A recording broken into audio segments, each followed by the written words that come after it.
The next session of the day is going to be concerned with something a lot of our previous speakers have been alluding to, and that is cryptanalysis of current schemes that are being chosen for potential or definite standardization. So we're going to start firstly with Martin Albrecht from SandboxAQ, and he's going to give us volume 1 of an update on lattice cryptanalysis. Hi, everyone. So I'm specifically going to talk about the dual attack on LWE, and then John gives you a second talk. All of this will become apparent in a little bit. All right. So let me introduce the topic a different way. Say you have a 6-year-old, and the 6-year-old asks you, why are some lightsabers blue and some are green? You know the answers because of the Kyber crystals. Let's look it up together. And you go on Wikipedia and you find that. So how do you make this go away? You study this learning with errors problem and you break it, and then you can finally again search for Kyber crystals again. I would also like to use this platform provided to me today to thank the X-Wing designers for making it impossible to look at the technical specifications of the X-Wing starfighter in the future. Thank you. Okay, so what's this learning with errors problem? So it is fundamentally, you're given a random matrix A, mod Q, and you multiply it by some secret vector S, and then we're adding some small error, where error means, like it say, has coefficients in -4 to 4 or something. So it's centered at 0, and then you hand out this thing, and you call it C, and then the job of the attacker is to figure out if you computed this C as A times S plus E, or whether you picked something uniformly at random, or alternatively to recover the secret S. And this is what the fundamental security, like hard problem that Kyber is based on. Now you can attack this problem in essentially 2 ways. There's a few more ways, but like the 2 mainstream ones that we're kind of concerned here. And one is, nicely called the primal attack, and the other is called the dual attack. So you can just number them, attack 1, attack 2. And the primal attack is, in a way, the most direct approach to this, right? So we have this equation that C minus A times S equals E, and we know that E is small. And we also know that we can pick S to be small itself. So without loss of generality, we can think of S as a small thing as well. And so what this means is that if we multiply something by A, and then we do some modular reductions and subtract C, we get E and S, and that's a small vector. And then if you put all of that into one big matrix B, that means there's a linear combination of the columns of this matrix B that when I add them up, then I get something small. And this is called the unique shortest vector problem, because this thing is so small it shouldn't exist if B was a sufficiently random matrix according to the randomness constraints. It has this Q on the diagonal and so on. Okay, and so that's a key computational problem. You try to solve that. You do that with lattice reduction. Then you've solved LWE, and we all assume that this is hard even on a quantum computer. The other approach is essentially to consider the transpose of this B, more or less, while you leave one of the columns out.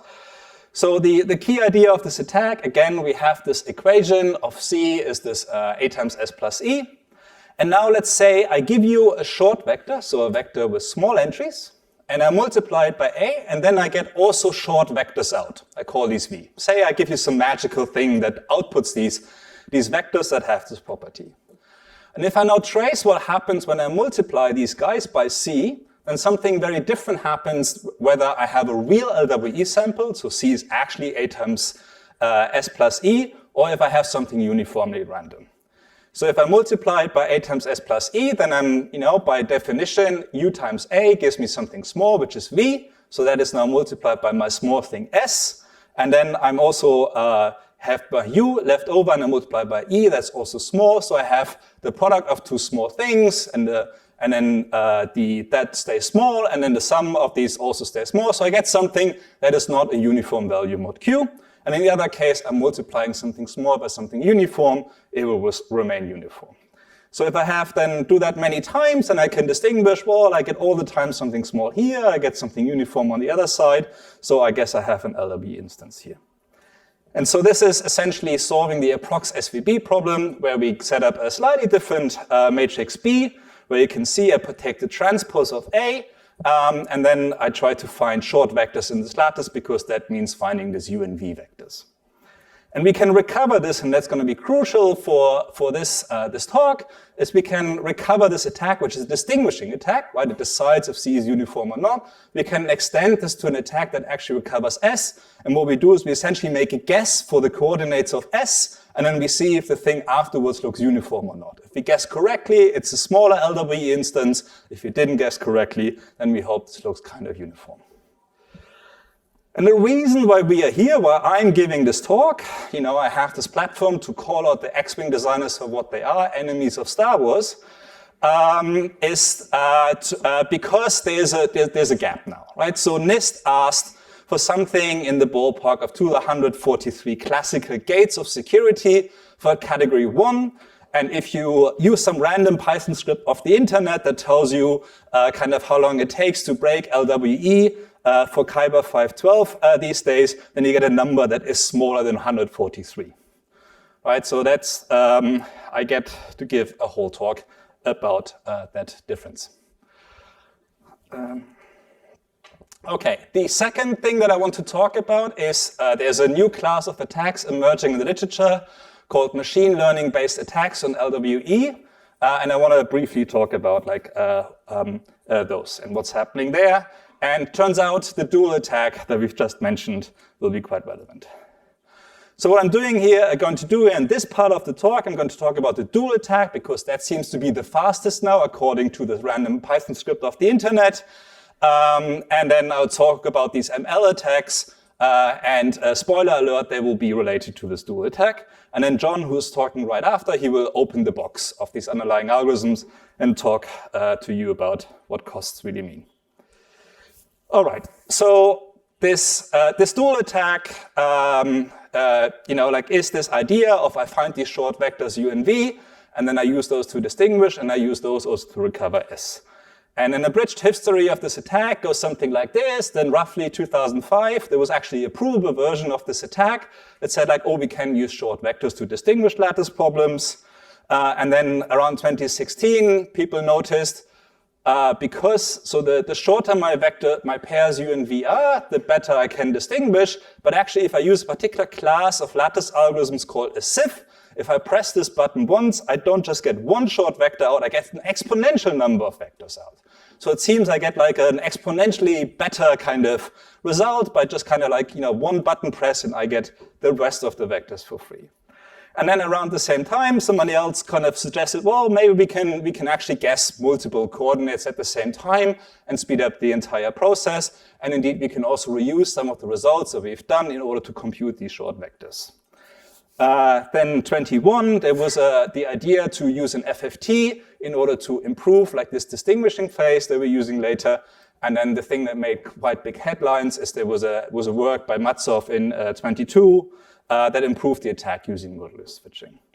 And that led then to the kind of fun titled paper, Does the Dual Sieve Attack on Learning with Errors Even Work? And there's been a few follow-up works, right? So the question is, so now it seems, these numbers that I've given on the previous slide, they're from this, match the numbers in this Matsov report. And so the question is we're building these castles of adding more and more techniques to this dual attack, but is that actually sound? And so here's the crux of the matter. So we are still trying to do this thing of recovering part of the secret or distinguishing C equals A times S plus E. So what we're going to do in these kind of modern sieve attacks is we're going to split up our secret into a left and a right part, which for some reason I called L and G. And then we're going to only ask our lattice reduction oracle to output short vectors U and V that apply to the left part of this, right? So I get some vector out that's U has short entries, I multiply it by A, and it also gives me then a V which has short entries. And as mentioned before, if I press my button once that outputs these vectors, I actually get an exponential big set of these vectors, right? And so now let's multiply one of these vectors by C.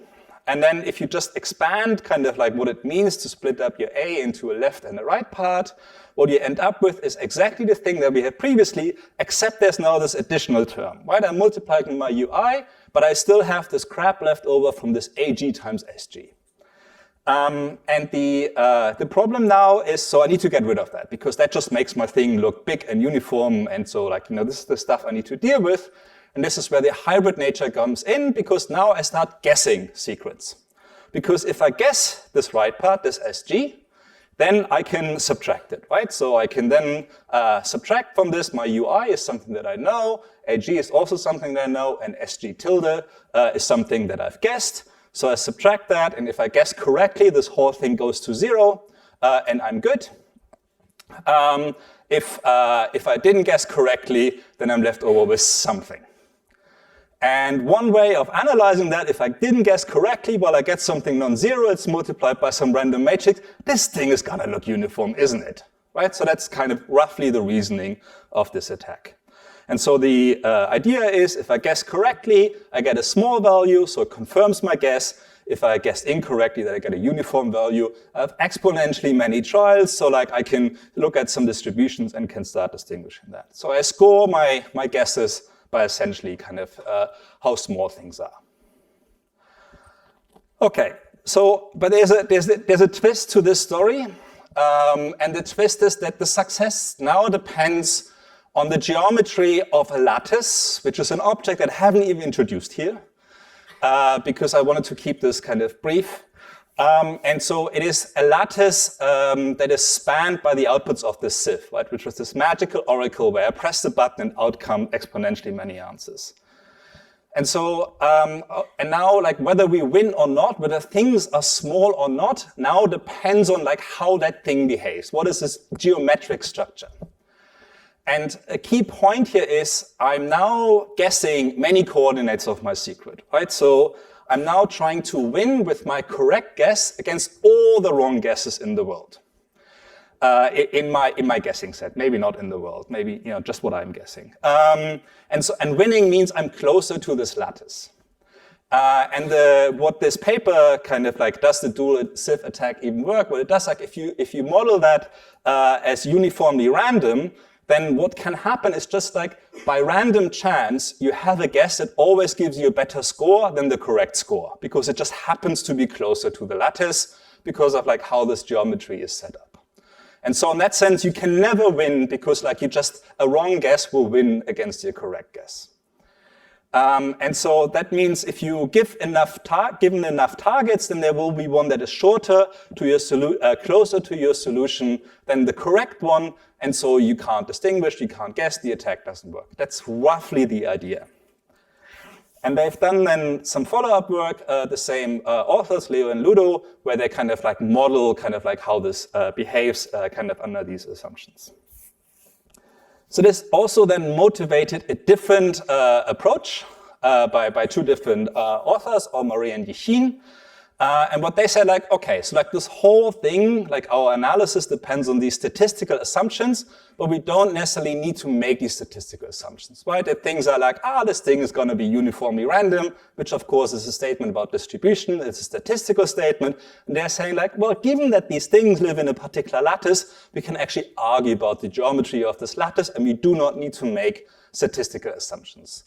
And so one caveat of, and in that setting, then they managed to prove a variant of this dual attack correct, like it works, and here's the complexity. And one caveat of this work is that it doesn't use this modulus switching.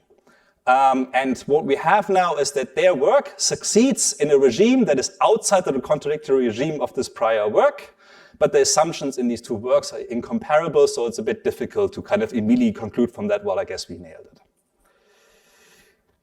Okay.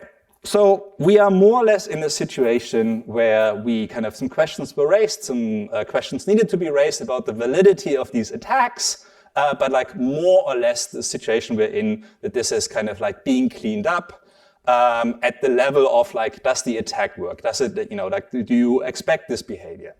And then that leaves open the question, like, how expensive is this attack actually? And that's what I defer you to John's talk. given that I was given this platform, nobody checked my slides before, I might also want to state, I find it morally wrong that the dual attack wins. It has no right to win. The primary attack is the most immediate direct attack, and it just makes no sense that the dual attack comes out on top, which is nothing but looking at the transpose of a random matrix. You shouldn't win by transposing a random matrix, and then you have a better attack. It just seems wrong. So, some research to be done there. Okay, let me use my last few minutes just talk about these machine learning attacks. There's been a series of works studying, can I use machine learning models to break LWE? And if you look at how the authors of these papers situate their works, they're certainly warning us of a threat coming up. So I just drawn out kind of like some quotes here. So like they see their work as providing early warning of potential threats, right? And similar kind of like they talk about their work, I think this one was at CCS. They talk about their work as it cannot yet break LWE. And a similar language is used throughout, right? So it's a natural question to ask, okay, are we overlooking something? Is there not maybe an attack vector that is machine learning based kind of like attacks that kind of like threaten the entirety of Kyber, and then by extension the Lithium Falcon, like all of this goes away. And if you read these papers, then what the more recent ones of these papers do is they are essentially variants of the dual attack. And at the end of the dual attack, what you have to do is you have to distinguish something that is short-ish from something that is uniform, or maybe uniform-ish, if you kind of like keep the controversy that I've talked about previously in mind. So we have to distinguish two distributions, and this is more or less what they trained a machine learning model for. The thing here is, if you have those two distributions, we know already exactly how to distinguish them optimally, because we know the statistical distance of the distributions, and we have perfect distinguishers for that work in the same complexity class as what is statistically required. So there's a limit to kind of what this can do, and in particular, we know how to do this well. And then when you, then a natural question then is to ask, what's the performance evaluation like of these early warning signs? And there was this is not my work, so there was a presentation at the RUMP session of crypto last year, where they took, at that time, the latest kind of the series of papers and looked at how does it stack up with our results in the community. And more or less what they're saying, if you actually use what we know about attacks on LWE, it vastly outperforms what is reported in these papers. And I've done a little bit of kind of like follow-up thing for the most recent of these papers, which doesn't do a comparison with the state of the art. And all I wanted to point to here is, so the cost estimation, as I understand it here, is that it needs about 1,000 LWE matrices, and each of this takes 26 hours to reduce, plus some training time. And if you take the same parameters and you plug it into this random Python script of the internet, it claims it takes 52 hours. So like if you just take these two data points at face value, then you would see like a massive difference. So, but the reason why I mention this here is I want you to caution you against using this random Python script of the internet for making these estimates. Because as you can see here, it gives you some value beta 41, which is a key parameter for the complexity of this attack. And I just want to draw out kind of one bit of information of this random Python script, and that is that it starts its loop at 40. That is, the parameters that we're considering are so small that this random Python script doesn't even consider them because it's just too unreliable, right? So it's not the right thing to compare with. So it's not a good thing to use to validate that your attack works. And then again, like some random using is, there's no reason to believe that ML can threaten learning with errors. The whole point of learning with errors is that it's a hard learning problem that it was designed for. And what ML does, it exploits kind of statistical patterns in your data. And so it's not going to be this easy, but of course there are applications for ML, say side channel traces and so on. Okay, that's all I have time for. We are hiring. Next up, we have John Schanck giving volume 2 of Lattice Cryptanalysis. Hey, thank you. All right, volume 2. So I'm going to talk about the cost of sieving and the security margin of Kyber 768. Why Kyber 768? 3 reasons. First, I work at Mozilla. I'd recently had the pleasure of deploying Kyber 768 combined with X25519 to a subset of our users. So it's relevant. 2, I was on the Kyber team, and it was always my personal opinion, although not necessarily the opinion of everyone on the team, that Kyber 768 was the only Kyber that we needed. It was the reason that we made Kyber. In New Hope, we had a 512 and a 1024 parameter set, and 768 was right in between. It was a nice justification. And it's also just very secure and balances security and efficiency quite nicely. The third reason is that if I were to talk about Kyber 512, it would end up on PQC forum, and my doctor has advised me not to post. Okay, this talks about concrete cryptanalysis. And anytime I talk about concrete cryptanalysis, I like to show this artwork from Arthur Ganson. It's called Behold the Big Bang. It's a transmission. On the left, you have a motor. In the middle, a series of gears. Each pair of gears is in 50-to-1 ratio. And on the right, there's a block of concrete. And the fact that that block of concrete is there won't matter for 13.7 billion years. And this is a nice analogy for bit security, right? This machine's not going to break the concrete until it goes through all, actually 50 to the 23 or so is about 2 to the 128. It's not going to break that concrete until it goes through all 2 to the 128 iterations, okay? Bit security, though, has been criticized a lot. You can go back to, well, lots of papers, but Robert Silverman's stuff on cost-based analysis of RSA, or Griggs and Gutman's cryptologic numerology, or J.P. Amundsen's Too Much Crypto. Cryptographers generally think that there's more going on than bit security. We have a more refined notion of how to think about the security of systems. So, people call it different things. I'll call it resource realism.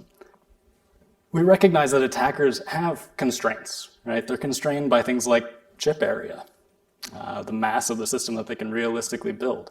It's got to fit on Earth, let's say, if not be smaller than that. They're constrained by time, human timescales. You got to break the system by next week, that's your deadline, or maybe a year, 10 years, but not 1,000 years. No data needs to be secure for 1,000 years. And you're constrained by power, right? You've got like the solar flux through whatever device you build and some measly amount of like fissile material or whatever else you can find. And you're constrained by physical law, right? Information travels at finite speed. You can only put so many bits in a finite area, and you can only make components that are so reliable. And so because real attackers have real constraints, real attackers do a different calculus than looking at bit security. They try to maximize their success probability subject to their constraints. So they evaluate something like this, formula here. They get probability of success given the attack that they're using and the constraints. Some attacks just don't work given the constraints, and so they don't factor in to this maximization. The probability of success for those attacks is 0. Okay. Minus log 2 of this is maybe a good operational definition for security margin. If you get this quantity up to 2 to the minus 32, then you got 32 bits of margin. Okay, so go back and look at this analogy with Arthur Ganson's device, but in a resource realist paradigm. You got this machine, it's doing lots of iterations of a tiny routine for an attack on AES, right?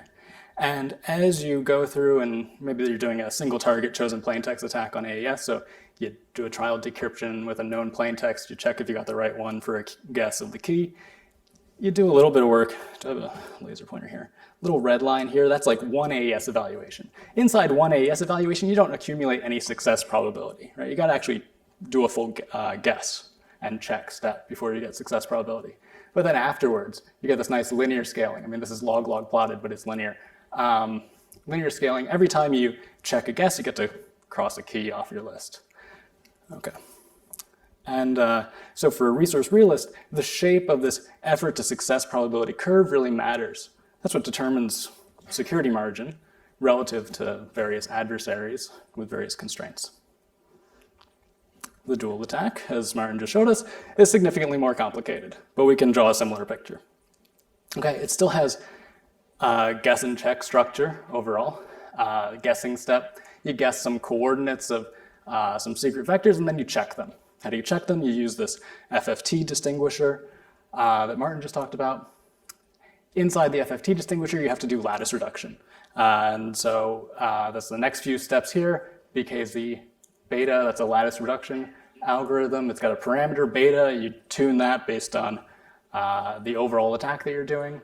And that beta parameter is going to mostly set the overall cost of the attack.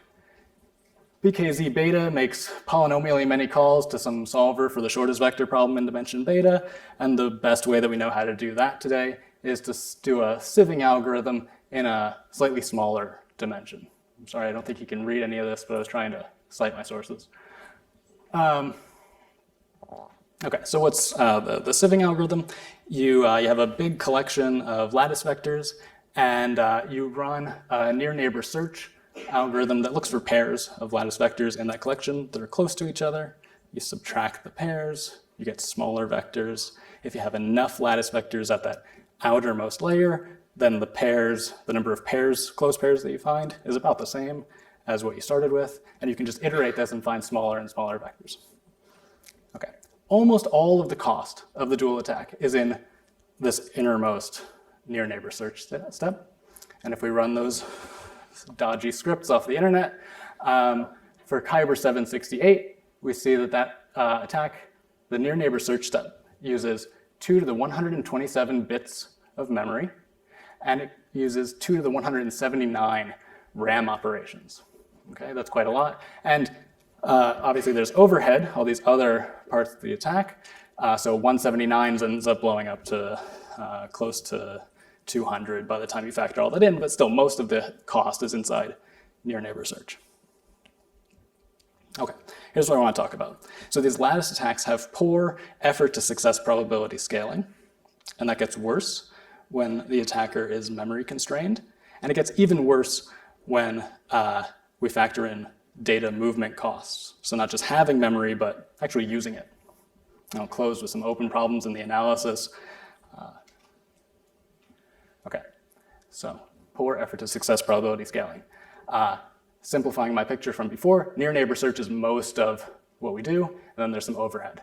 And inside near neighbor search, that first call to it, we don't accumulate any success probability at all. We're just putting lattice points on the sphere, and maybe we've reduced their size a little bit, but we haven't made any progress. We probably didn't even guess the right coordinates of the secret vector at the outermost layer.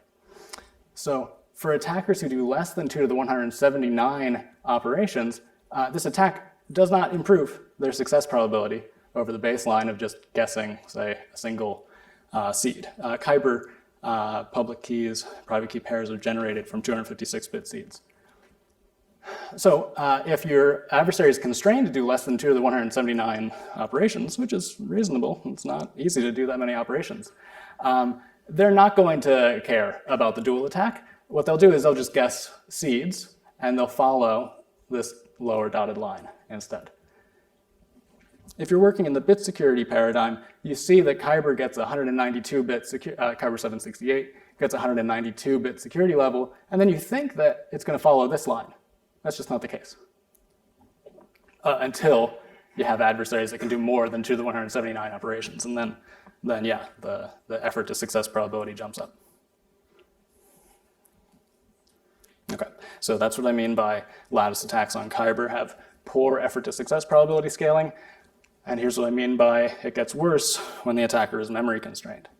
Okay, so there's a bunch of research on algorithms that use less memory than the sieving algorithm that I just described. I was talking about finding pairs of close vectors in your database. You can look for triples or quadruples, and then you could take an exponentially smaller database, but you have a larger combinatorial search space to find collections of lattice vectors that sum to something small. These are called K-sieving algorithms. As you scale the memory usage down by an exponential factor, the cost goes up by an exponential factor. It's a little hard to see in this graph over here, but the black dot is the two-sieving algorithm. This light red line is this pink line over here. These are just two different k-sieving analyses, slightly different algorithms. But the overall, the upshot here is just as you scale memory down by an exponential amount, overall cost goes up by an exponential amount. And so as you impose more and more strict memory constraints, the effort to success probability curve is going to shift over from this red one to the orange one, the yellow one, or the green one, or farther.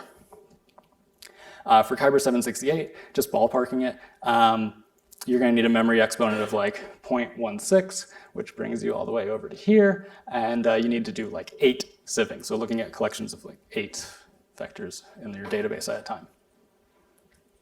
Okay, let's do a quick Fermi approximation, because it's sometimes hard to know what 2 to the 127 bits of memory really is. I pulled some silicon industry trends. So in 2022, the silicon industry, the people making silicon wafers, shipped 2 to the 43 square millimeters of wafers to consumers, like fabs, TSMC, Intel, all those guys.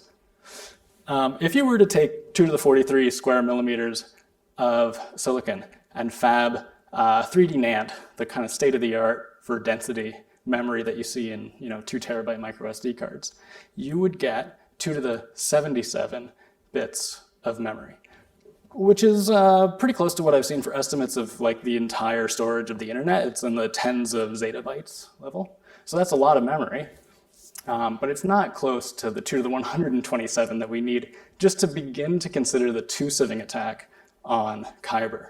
So if you don't have the memory, you can't do the first stage of the near neighbor search, so you never accumulate any success probability. We would have to scale density and or production by a factor of 2 to the 50 before we'd actually be able to run the best attack from the RAM model. And just to put that in perspective, a square millimeter of silicon weighs about 2 milligrams. And so it happens that the moon weighs 2 to the 86 grams. And the numbers work out that that's 2 to the 129 bits. So if you took a collection of silicon wafers with the same mass as the moon and fabbed them into 3D NAND, then you would have enough memory for the dual attack as commonly analyzed. That's too much memory. Okay. Now, that's no moon, it's a memory, but it's not actually a memory that's wired up into a computer. And the attack algorithms get worse when we factor in data movement costs. Now, of course it gets worse because the RAM model is unphysical. The RAM model says I can fetch any bit of memory for cost 1, no matter how large my memory is. And that's just going to violate the principle of locality. I'm going to need superluminal signals in order to do that. So of course it adds some cost. The question is, does it add exponential cost? Can you see it shift these curves farther to the right? Oh, you can't read Dan's message here, huh? It's a little small. Or maybe it's my eyes. So a few months ago, a lot of us, 2 of us, would have said that memory access does add exponential cost. The cost exponent goes from like 0.3 for the two-sieve attack all the way up to 0.4. And that would be pretty significant because multiply the exponent by 4/3, so that brings 2 to the 192 up to 2 to the 256. That's a big gap. We were wrong. So I wrote a little blog post, and Sam Jakes, who's here in the audience, thanks Sam, pointed out quickly that I was wrong about one step of the analysis, and we dropped the cost down to 0.349, all right? So somewhere in between. And Sam has since gone off and dropped this all the way down to 0.311. So memory access adds a little bit of cost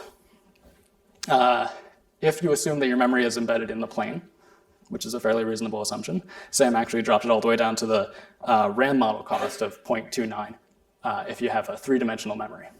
Okay. But, there's going to be sub-exponential cost. As I said, the RAM model is unphysical.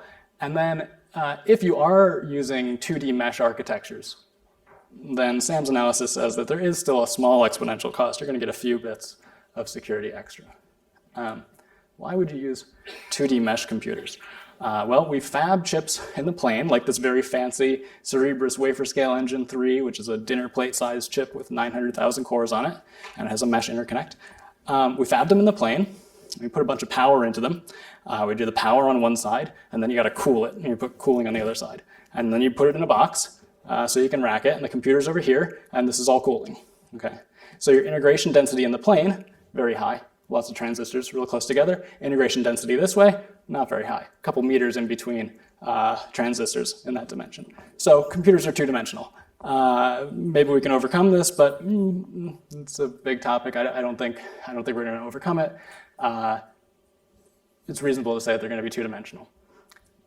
If computers are two-dimensional, we have this complexity theory for VLSI, for two-dimensional chips, which says that the area-time product, like how much chip you use times how long you use it, is going to scale like n to the 1.5 for sorting, which is a routine that we're going to use inside these sieving attacks. And there's a matching upper bound, and that upper bound is achieved for mesh interconnects. Okay, that's a lot worse than the n log n that you would expect from the RAM model. Okay, let's do another one of these because they're fun. I'm running out of time though. Upshot is, if you were to fab the 2022 silicon wafer supply into wafer scale engine 3s, which would be very expensive, you could get a couple 100 million of them. You would get 2 to the 66 bits of memory that you can actually move around and use. You would get 2 to the 85 bits per second of mesh bandwidth, and that would let you sort those 2 to the 66 bits, which is a routine that we need inside sieving, in a few minutes. But the machine would use 4 terawatts of power, which I pulled some other numbers from the IEA, and that's about half of the global electricity supply. So we're not just constrained by our ability to fab chips. We can't just build more fabs, we'd have to build more electrical capacity, which is harder. So 2 to the 66, that's a factor of 1,000 less memory than we got when we were just looking at memory that wasn't connected to anything.